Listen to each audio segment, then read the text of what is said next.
Ignacio Prendes, muy buenos días. Hola, buenos días. Un verano atípico, como decía el propio rey Felipe VI. Yo creo que sí, ¿no? Hay que adaptarse y en esa fase de adaptación estamos todos, ¿no? Ayer desde Ciudadanos intentaron enfriar un poco ese optimismo del Partido Popular después del encuentro entre Mariano Rajoy y Albert Rivera y mantuvieron que solo van a sentarse a negociar del techo de gasto y de los presupuestos. Solo es solo, como el no es no, solo es solo. No intentamos enfriar nada, ¿no? Lo que pasa que, bueno, hay gente que les sorprende que mantengamos la misma línea y que sigamos diciendo lo que dijimos que íbamos a hacer, ¿no?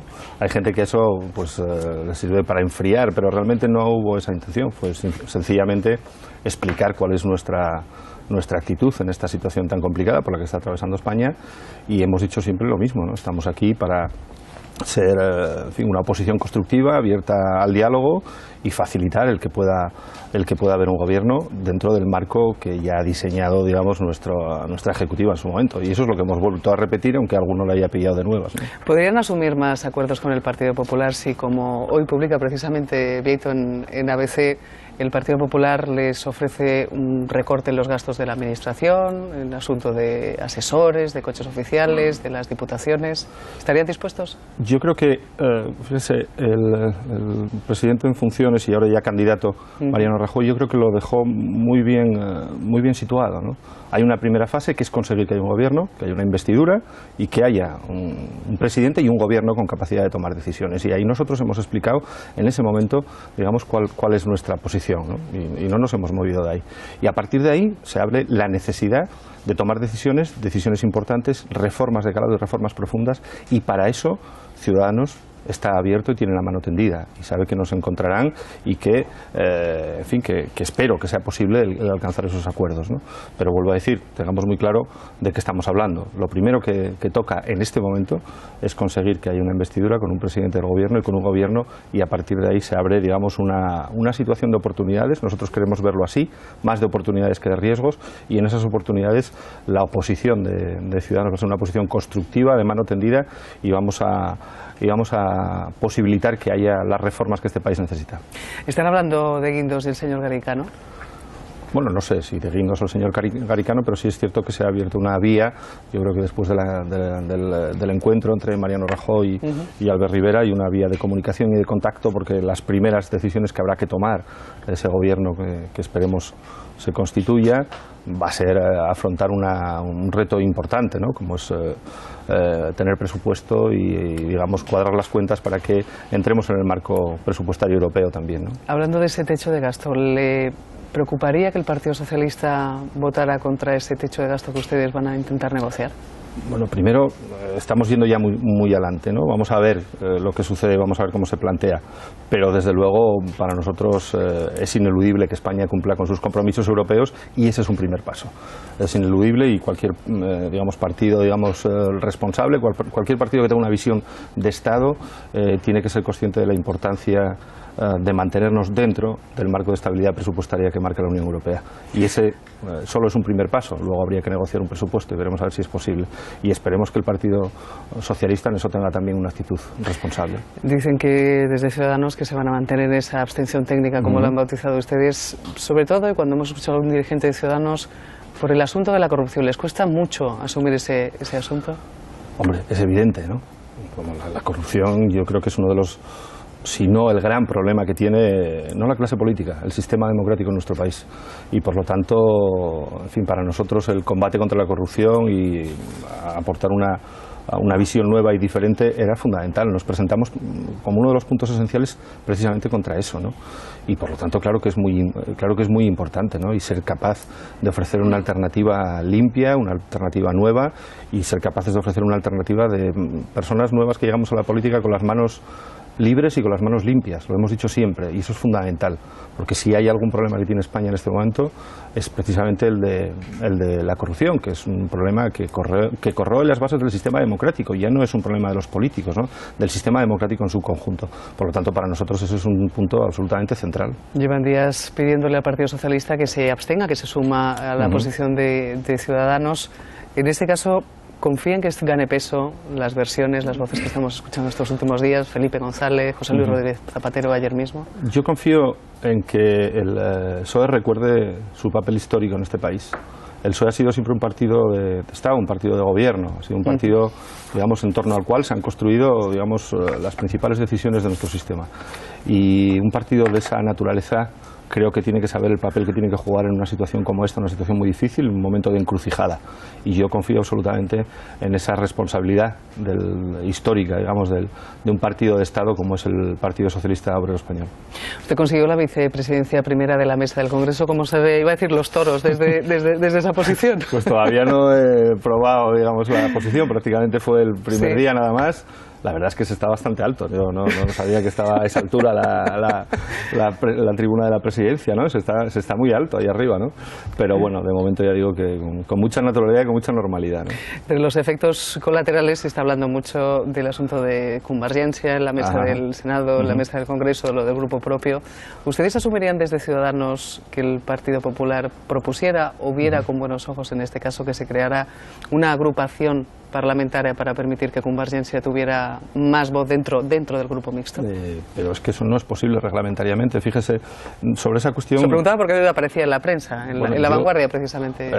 Digamos, los grupos parlamentarios una vez constituidos tienen una gran capacidad de autoorganización y pues, además estamos viendo, dada la heterogeneidad que hay ahora mismo en el Congreso de los Diputados, como hay distintas fórmulas de organizarse. Pero no es algo, digamos, que se tenga que hacer desde la mesa o desde creando, digamos, una figura ad hoc, ¿no? Los grupos tienen una manera de funcionar, está recogido en el reglamento y yo creo que eso hay que aplicarlo a todos, ¿no?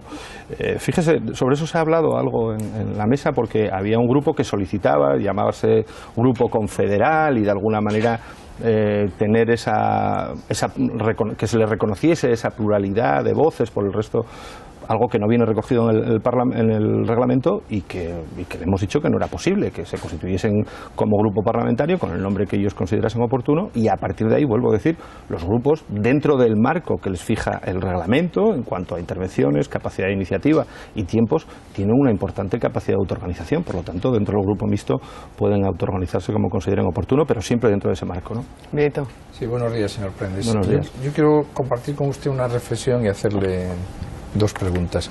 La reflexión es, llevamos más de 250 días con un gobierno en funciones, con dos elecciones. Y en las dos elecciones hemos visto unos resultados en que hay una lista más votada y otros partidos que, incluso alguno, como fue el caso de su partido, obtuvo menos votos en el siguiente. Entonces da la impresión, o por lo menos eso piensa mucha gente en la calle, en la ciudadanía normal, en los que tienen la cotidianidad de cada día en la España real, de que, en la democracia española no se reconoce quién gana y quién pierde. No, es lo mismo ganar que perder, ya no tiene valor ganar o perder. Y dos, que llama poderosamente la atención, da la impresión de que la clase política se ha infantilizado, que en lugar de estar en el bien general y en el interés general, en el bien común, está exclusivamente en mi balón, y yo si no tengo mi balón no se juega el partido. Bueno, respecto a si se reconoce o no se reconoce la victoria, ganar o perder, si es lo mismo o no, yo creo que no. Por lo menos nosotros hemos reconocido quién ha ganado las elecciones, quién ha tenido más votos, pero también tenemos que reconocer que este es un sistema parlamentario. Los ciudadanos no han votado para elegir directamente al presidente del gobierno. Creo que esto es muy importante decírselo, ¿no? O sea, estamos en un sistema parlamentario y quien elige el presidente del gobierno es el Congreso de los Diputados, ¿no? Eso en primer lugar. Y en segundo lugar, nosotros hemos reconocido quién ha ganado las elecciones y nosotros somos el único partido que ha modificado su postura después de haber hecho una lectura, yo creo que sensata y responsable, del resultado electoral. O sea, se lo está diciendo al único partido que hoy tiene una postura distinta de la que tenía el día antes de las elecciones. Y nos hemos movido, como hemos dicho, hacia esa abstención responsable, abstención técnica, ¿no? Y sobre lo que piensan o no piensan los ciudadanos, nosotros, digamos, el último test de lo que piensan los ciudadanos fueron las elecciones. Y en esas elecciones, casi 3.200.000 ciudadanos votaron a Ciudadanos, ¿no? Votaron a Albert Rivera como su candidato a presidente del gobierno. Pudieron haber votado por cualquiera otro de los candidatos que se presentaron a las elecciones, también por Mariano Rajoy, pero votaron por Albert Rivera y votaron por las candidaturas de Ciudadanos, cuando yo creo que nuestra posición respecto a cuál iba a ser nuestra postura ante una posible candidatura de Mariano Rajoy estaba muy clara durante el periodo electoral, y usted lo sabe porque todos los candidatos de Ciudadanos tuvimos que responder reiteradamente a lo largo de 15 días sobre esa cuestión. En esa circunstancia, en ese entorno, en un entorno yo diría el más difícil por el que podía atravesar un partido de reciente creación como Ciudadanos, nos votaron 3.200.000 ciudadanos. Por lo tanto, esa opinión para nosotros es muy importante, nos cuenta mucho, ¿no? Y luego también cuenta, evidentemente, hacer una lectura de lo que está pasando en el país, de lo que está pasando en España, de la combinación de esas dos lecturas, de lo que le dijimos a nuestros electores y para lo que nos votaron, y de lo que necesita el país y un partido responsable como el nuestro entiende que tiene que aportar, se deriva esa modificación de postura, esa modificación a la abstención para no ser un obstáculo para que en este país haya gobierno, ¿no? En fin. Yo quisiera aludir, buenos días, señor Prendes, a su experiencia política. Es decir, usted tuvo un papel destacado en UPyD también. Y en ese sentido me gustaría pedirle, en fin, que apelando a esa experiencia, ¿en qué debería Ciudadanos marcar mucha distancia con lo que fue la experiencia política de UPyD? Lo digo porque ahora se ha insistido mucho en que los, digamos, nuevos partidos han venido para quedarse, pero hay experiencias que también se intentó que fueran para quedarse y no resultó así. Y también se dice que si hubiera terceras elecciones habría concentración de voto y que precisamente quizá ustedes, quizá Podemos, es decir, lo que podíamos llamar los nuevos partidos, podrían resentirse. ¿En qué medida, digamos, esa experiencia y en qué medida digamos, esos temores marcan la actuación de ahora de Ciudadanos? Y también, claro, algunas de las cosas que Ciudadanos pactó con el Partido Socialista, ahora con el Partido Popular tienen otra versión. ¿Eso, a su vez, no temen ustedes que desdibuje su perfil? Bueno, respecto a mi experiencia política, en fin, corta experiencia política, tengo que decirle. Yo llevo en política 4 años. Intensa. Intensa, sí. Desde luego que se lo reconozco que muy intensa, ¿no? Pero corta, llevo 4 años, ¿no? Y respecto a qué errores no debería de cometer Ciudadanos, yo creo que Ciudadanos, en fin, no es el mismo proyecto que fue UPyD, ¿no? Quiero decir que UPyD jamás tuvo el caudal de apoyo, el caudal de votos, ni el caudal de responsabilidad que tienen ahora Ciudadanos. El máximo en el cenit de UPyD tuvo 5 diputados en el Congreso de los Diputados y bueno, una presencia, digamos, en los municipios y en las comunidades autónomas bastante más reducida y con muchas menos posibilidades de influir en la política y de ser decisivos en muchas instituciones de lo que está siendo ahora Ciudadanos, ¿no? Fíjese que en esa corta pero intensa vida política creo que el único que firmó en su momento un pacto para garantizar la gobernabilidad en una comunidad autónoma fui yo, en Asturias, como diputado de UPyD, ¿no? Por eso le digo que creo que son experiencias distintas, ¿no? Son experiencias distintas. Yo me siento muy orgulloso de mi trayectoria en UPyD, por supuesto, ¿no? Pero son experiencias distintas y yo creo que la posición de Ciudadanos es ahora mismo diferente porque su caudal de votos y de responsabilidad es mucho más grande, ¿no? A partir de ahí, sobre las terceras elecciones. Miren, las terceras elecciones yo creo que no son un problema para los partidos políticos, son un problema para España, son un problema para el conjunto del país. Yo creo que daríamos el salto de una crisis política, que es evidente que estamos viendo una crisis política, como decía antes el señor Rubido, llevamos muchos meses sin gobierno y eso lo que denota, lo que detecta es que hay una crisis política.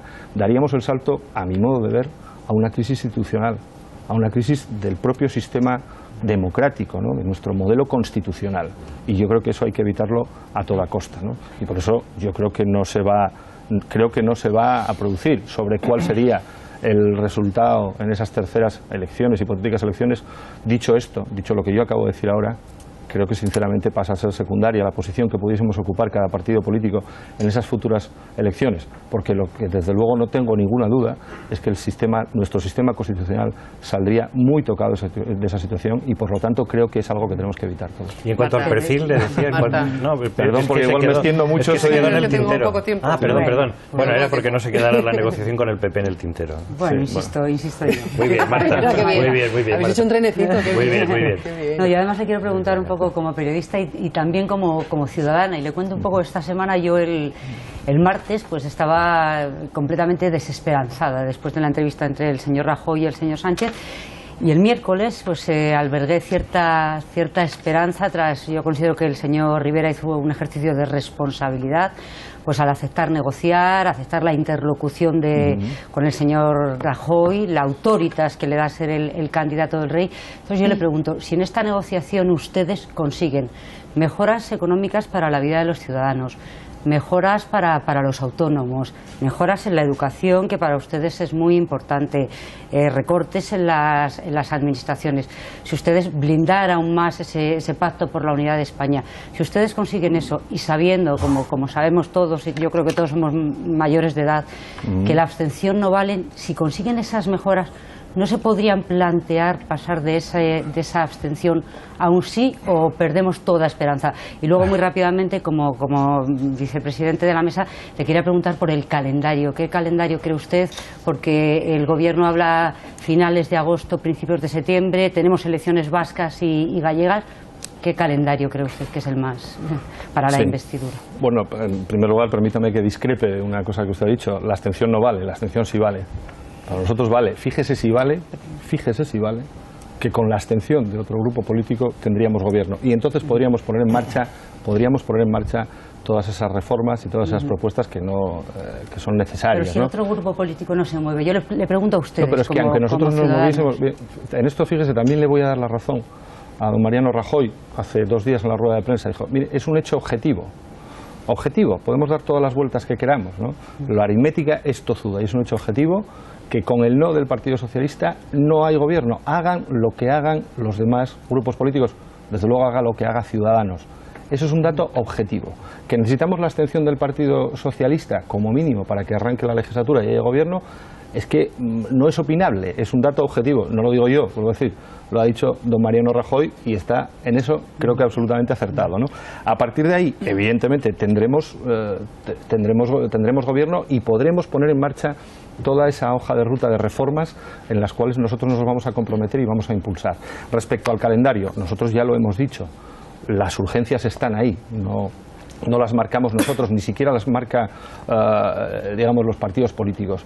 Hay que afrontar unos compromisos europeos, necesitamos fijar el techo de gasto, objetivos de déficit y ponernos a preparar un presupuesto. Por lo tanto, cuanto primero tengamos una investidura, para nosotros mejor. Y creo que hay tiempo suficiente en el mes de agosto. Pero lo primero que tenemos que tener es una fecha de investidura cierta donde el candidato se someta como marca taxativamente la Constitución, exponga su programa y solicite la confianza de la Cámara. Eso es en la fase en la que nos encontramos ahora mismo y eso es lo que creo que necesitamos con urgencia. Le hemos dicho a la presidenta del Congreso de los Diputados lo mismo que le dijimos en su día a Patxi López. Reconocemos cuál es su competencia, es competencia exclusiva de la presidencia del Congreso fijar esa fecha. Y reconocemos que estamos en un momento muy complicado y muy difícil y es necesario desarrollar unas negociaciones entre los partidos, pero no podemos desconocer ni de dónde venimos de esos 8 meses sin gobierno ni cuáles son las urgencias que el país tiene que afrontar y por lo tanto lo que pedimos también una certeza sobre la fecha de la investidura, ¿no? Ignacio Prendes, muchísimas gracias por desayunar esta mañana aquí con nosotros y buen verano. Muchas gracias a ustedes. Gracias.